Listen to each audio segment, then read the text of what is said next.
Big Larry, Larry Sr.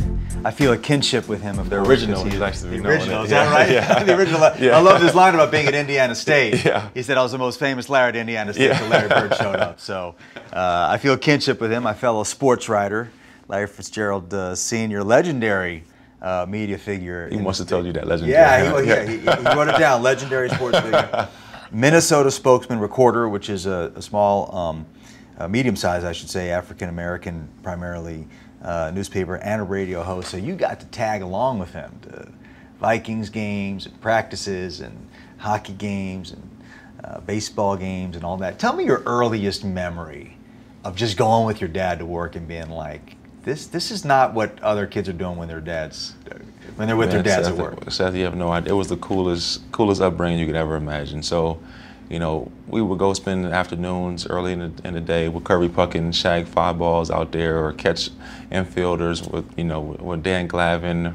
And who doesn't? Hanging around with Ken hanging with Herbeck. Kirby Puckett.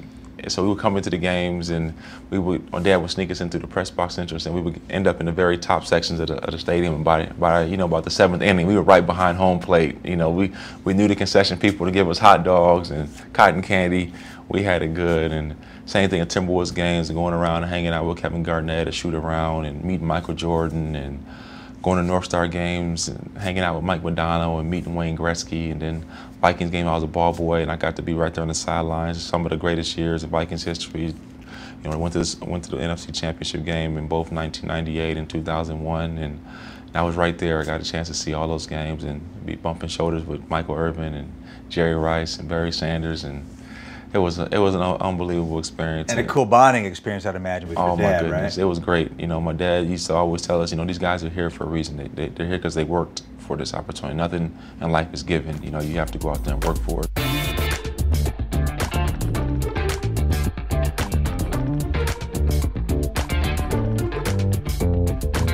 At a very young age, I saw, you know, the hard work and dedication that was required to reach your goals. No matter if you want to be a journalist, professional athlete, or a doctor, you got to put forth the effort. You have to put forth the time.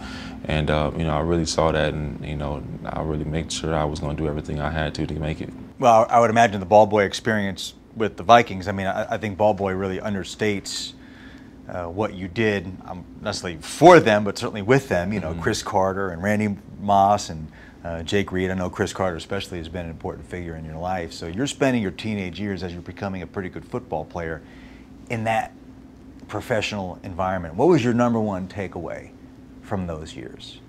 Just a commitment to excellence, you know, every day. Like a guy like John Randall. I mean, he just went to the Hall of Fame a couple years ago. The hardest working guy maybe I've ever seen. I mean, every practice within the green would have to actually get him out of the practice because he was so disruptive. He was just that dominant of a player.